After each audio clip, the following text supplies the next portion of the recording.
USA में कोई भी इंसान 2 बार प्रेसिडेंट बन सकता है। क्या आपको पता है इंडिया में कोई इंसान कितने बार प्रेसिडेंट बन सकता है?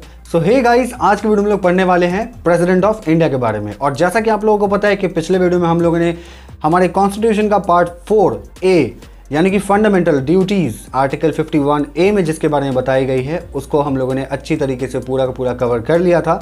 तो जिन लोगों ने उस वीडियो को नहीं देखा वो जाकर के देख ले, लिंक मैंने डिस्क्रिप्शन में डाल दिया है और आई बटन में भी डाल दिया है। और जो लोग चैनल पर नए हो चैनल को सब्सक्राइब कर देना और बेल आइकन को भी प्रेस कर देना, हो सके तो वीडियो को लाइक और शेयर भी कर देना। सो अब बढ़ते हैं वीडियो की तरफ।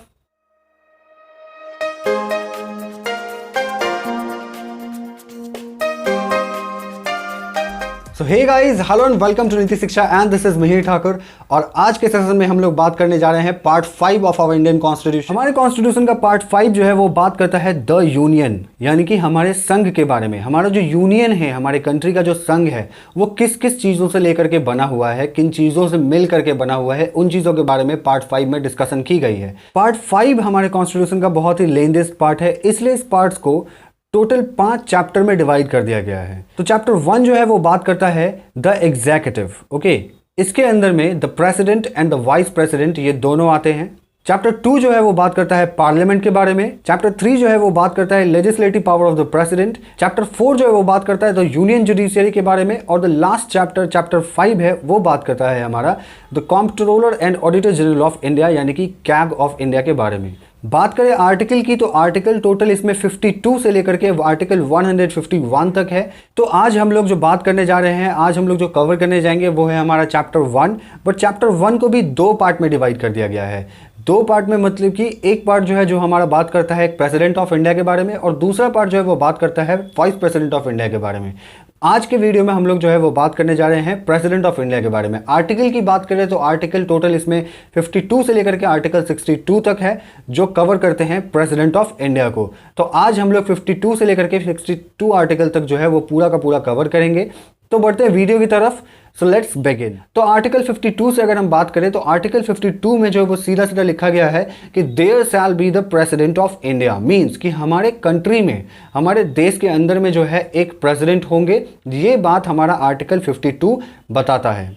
आर्टिकल 53 की बात करें तो आर्टिकल 53 में है the executive power of the union. Means union का जो पावर है वो वेस्ट होगा यानी कि वेस्टेड होगा, यानी कि जो यूनियन का पावर है वो हमारे प्रेसिडेंट के अंडर वेस्टेड होगा। मतलब कि फॉर एग्जांपल में आपको अगर जानना है कि किस तरीके का पावर, तो जैसे हमारे प्रेसिडेंट जो है वो सुप्रीम कमांडर होते हैं हमारे डिफेंस के, यानी कि जितने भी हमारे आर्मी हैं या फिर नेवी हैं या फिर एयरफोर्स है, इन सभी के सुप्रीम कमांडर जो है हमारे प्रेसिडेंट को माना जाता है, उनके पास जो है ये पावर होती हैं। आर्टिकल 54 में दिया हुआ है इलेक्शन ऑफ द प्रेसिडेंट, मतलब कि प्रेसिडेंट के जो इलेक्शन होगा उसके अंदर कौन कौन से लोग जो है वो जो है इलेक्टोरल कॉलेज बना करके जो है किस किस तरीके से पार्टिसिपेट करेंगे वो आर्टिकल 54 में बताई गई हैं। तो कौन कौन से लोग होंगे? एक तो होंगे कि both the member of the house, यानी कि दोनों हाउस के जो मेंबर हैं यानी कि लोकसभा एंड राज्यसभा, इन दोनों के मेंबर जो है वो इलेक्शन में पार्टिसिपेट करेंगे। और legislative assembly of the state यानी कि विधानसभा जो होता है हमारे स्टेट के अंदर में, उसके मेंबर जो है वो पार्टिसिपेट करेंगे। मीन्स एमएलएज, यानी कि MLAs and all the MPs जो है वो हमारे प्रेसिडेंट के इलेक्शन में जो है वो पार्टिसिपेट करते हैं। आर्टिकल 55 की बात करें हम तो आर्टिकल 55 में बात कही गई है कि मैनर ऑफ द इलेक्शन, मतलब कि प्रेसिडेंट का जो इलेक्शन होगा वो किस तरीके से होगा, ये चीज़ जो है आर्टिकल 55 में बताई गई है। उसमें जो बताया गया है कि प्रेसिडेंट का इलेक्शन है वो सिंगल ट्रांसफरेबल वोटिंग सिस्टम के थ्रू होगा। अगर आपको सिंगल ट्रांसफरेबल वोटिंग सिस्टम पता है तो ठीक है, अगर नहीं पता तो इस पर मैं एक सेपरेट लेसन ला दूंगा, अगर आप मुझे कमेंट बॉक्स में इसके बारे में बताते हैं तो। आर्टिकल 56 की बात अगर हम करते हैं तो आर्टिकल 56 में बताए गए हैं कि प्रेसिडेंट के टर्म, माने कि प्रेसिडेंट बनने के बाद वो कितने समय तक जो है वो प्रेसिडेंट रहेंगे, term of office of the president. तो प्रेसिडेंट का जो वो टर्म होता है वो होता है हमारे इंडिया में 5 साल के लिए, बट यूएसए में प्रेसिडेंट का टर्म जो है वो 4 साल के लिए होता है, जैसा कि आप लोगों को ऑलरेडी पता होगा। इसके कुछ क्लॉजेस हैं। क्लॉज ए में दिया गया है कि प्रेसिडेंट जो है वो रिजाइन दे सकते हैं वाइस प्रेसिडेंट को, तब जाकर के प्रेसिडेंट का ऑफिस को वेकेंट माना जाएगा। नेक्स्ट है वायलेशन ऑफ द कॉन्स्टिट्यूशन। अगर मान लो कॉन्स्टिट्यूशन का वायलेट किया गया है प्रेसिडेंट के द्वारा तो प्रेसिडेंट का इम्पीचमेंट कर दिया जाएगा। इम्पीचमेंट का भी एक प्रोसेस है जो कि लोकसभा और राज्यसभा के अंदर किए जाते हैं। इसके बारे में हम लोग आर्टिकल 61 में देखेंगे। लेकिन अगर कॉन्स्टिट्यूशन का वायलेशन होने के बाद प्रेसिडेंट का इम्पीचमेंट कर दिया गया है तो यह सेकंड कंडीशन होगा जब प्रेसिडेंट के ऑफिस को वैकेंट माना जाए। और नंबर 3 में बताया गया है कि प्रेसिडेंट का ऑफिस तब वैकेंट माना जाएगा जब उनका टर्म जो 5 साल का है वो पूरा हो जाए और जब तक उनके सक्सेसर जो है वो नेक्स्ट आ जाते हैं। अब बात करते हैं कि हमारे इंडिया में कोई भी इंसान कितने बार प्रेसिडेंट बन सकता है, यानी कि एलिजिबिलिटी ऑफ द री इलेक्शन फॉर द प्रेसिडेंट। ये बात होता है हमारा आर्टिकल 57 के अंदर में।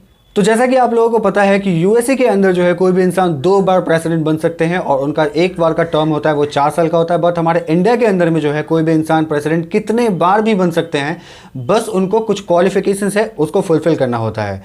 तो इंडिया के अंदर में कोई भी इंसान कितने बार भी प्रेसिडेंट बन सकते हैं, ऐसा नहीं है कि सिर्फ और सिर्फ 2 या 3 या 4 बार बन सकते हैं। और इंडिया का जो प्रेसिडेंट का टर्म होता है वो टोटल 5 साल का होता है, ये बात मैंने पहले ही आपको बता दिया है। नेक्स्ट आर्टिकल 58 जो हम देखेंगे, आर्टिकल 58 में बात करी गई है क्वालिफिकेशन फॉर द प्रेसिडेंट। अगर किसी इंसान को प्रेसिडेंट बनना है तो उसके अंदर में क्या क्या क्वालिफिकेशन है जो उनको फुलफिल करना होगा एज अ प्रेसिडेंट, यानी कि प्रेसिडेंट बनने के लिए 3 क्वालिफिकेशन है। नंबर 1 कि एक तो वो सिटीजन ऑफ इंडिया होने ही चाहिए। नंबर 2 आता है कि उनका एज जो है वो 35 ईयर्स कंप्लीट हो चुका होना चाहिए। नंबर 3 आता है कि वो क्वालिफाइड होने चाहिए as a member of the house, means कि या तो राज्यसभा या तो लोकसभा, इनके मेंबर बनने के लिए उनका जो है वो क्वालिफिकेशन कंप्लीट होना चाहिए, फुलफिल होना चाहिए। ये तीनों क्वालिफिकेशन अगर कोई इंसान पूरा करता है तो वो प्रेसिडेंट बनने के लिए जो है उनका क्वालिफिकेशन कंप्लीट है, वो प्रेसिडेंट बन सकते हैं। आर्टिकल 59 में दिया गया है conditions of the president's office. Presidents बनने के बाद जो है प्रेसिडेंट्स ऑफिस के अंदर जो है कुछ कुछ कंडीशंस होते हैं जो कि लागू किए जाते हैं। तो कौन कौन से कंडीशन है? नंबर 1 तो है कि प्रेसिडेंट बिना रेंट दिए हुए राष्ट्रपति भवन यानी कि हाउस ऑफ द प्रेसिडेंट के अंदर में वो रह सकते हैं। नंबर 2 आता है कि प्रेसिडेंट जो है वो किसी और ऑफिस को होल्ड नहीं करेंगे, कोई भी प्रॉफिट ऑफिस को, जो भी प्रॉफिटेबल ऑफिस होता है उसको जो है वो प्रेसिडेंट होल्ड नहीं करेंगे। फॉर एग्जांपल कि अगर कोई इंसान आईएएस है, आईपीएस है या फिर किसी अदर गवर्नमेंट ऑफिस को होल्ड कर रहा है तो वो तब तक प्रेसिडेंट नहीं बन सकता जब तक वो उस पद से रिजाइन नहीं दे दे। एंड लास्ट आता है कि प्रेसिडेंट जो है वो जितने भी उनका टर्म होता है ड्यूरिंग हिज टर्म, जितने भी 5 साल का टर्म है या जितने टाइम तक वो प्रेसिडेंट रहेंगे उसके अंदर में, उस टाइम तक उनका सैलरी और अलाउंसेस जितने भी प्रिविलेज है उसका वो एंजॉय कर सकते हैं। उसके बाद उनको कोई भी एंजॉयमेंट नहीं मिलेगी राष्ट्रपति भवन के अंदर में। आर्टिकल 60 की अगर हम बात करें तो आर्टिकल 60 में बताई गई है oath and affirmation of the president. President जो है वो ओथ और अफर्मेशन यानी कि शपथ ग्रहण कैसे करेंगे।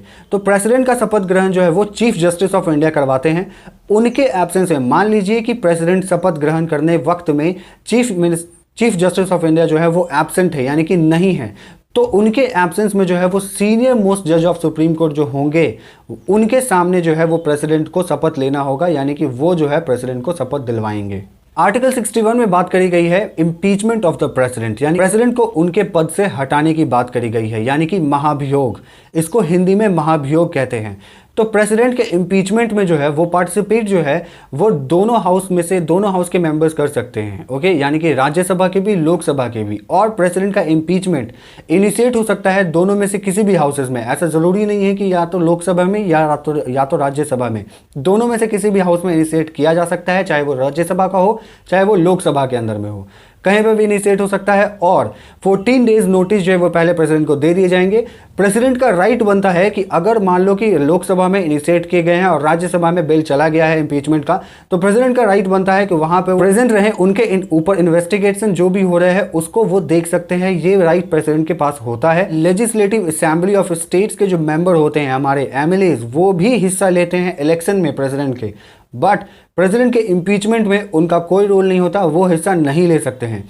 इम्पीचमेंट में सिर्फ और सिर्फ रोल जो है वो राज्यसभा और लोकसभा का होता है और इन्हीं के मेंबर जो है वो इम्पीचमेंट में पार्टिसिपेट कर सकते हैं। लास्ट है हमारा आर्टिकल 62। आर्टिकल 62 में बात करी जाती है कि मान लो कि प्रेसिडेंट का टर्म ओवर हो गया है, उसके बाद कितने समय के बाद जो है वो दूसरा इलेक्शन जो है वो वापस कराया जाएगा प्रेसिडेंट का। जो लास्ट मतलब होता है कि मैक्सिमम कितना टाइम गैप होना चाहिए, उतने टाइम गैप के अंदर में जो है वो प्रेसिडेंट का जो है नया इलेक्शन हो जाना चाहिए ताकि वैकेंट सीट को जो है वो भरा जा सके। और यहाँ पे ये भी बात होती है कि कैजुअल वैकेंसी जो किए जाते हैं किसी भी पर्सन का, मान लो कि अगर प्रेसिडेंट का किसी भी कंडीशन में प्रेसिडेंट का सीट वैकेंट हो गया, उसके जगह पे vice president as a president जो है वो काम कर रहे हैं, तो नए प्रेसिडेंट का इलेक्शन करवाना जरूरी है। और जो वाइस प्रेसिडेंट उस वक्त में कैजुअल वैकेंसी को फुलफिल कर रहे होंगे, उनका जो टर्म है वो किस तरीके से होगा वो भी आर्टिकल 62 में बताए गए हैं। मैक्सिमम 6 महीने तक का गैप होना चाहिए इलेक्शन में, 6 महीने से ज़्यादा गैप नहीं हो सकता।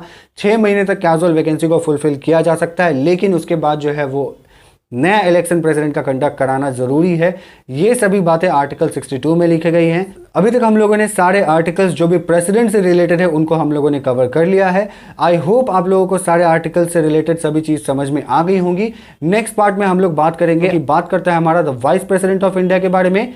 सो आई होप आप लोगों को ये वीडियो पसंद आया होगा। If you like the video so please do like, share and subscribe to Niti Shiksha and see you in the next one. Good bye, take care.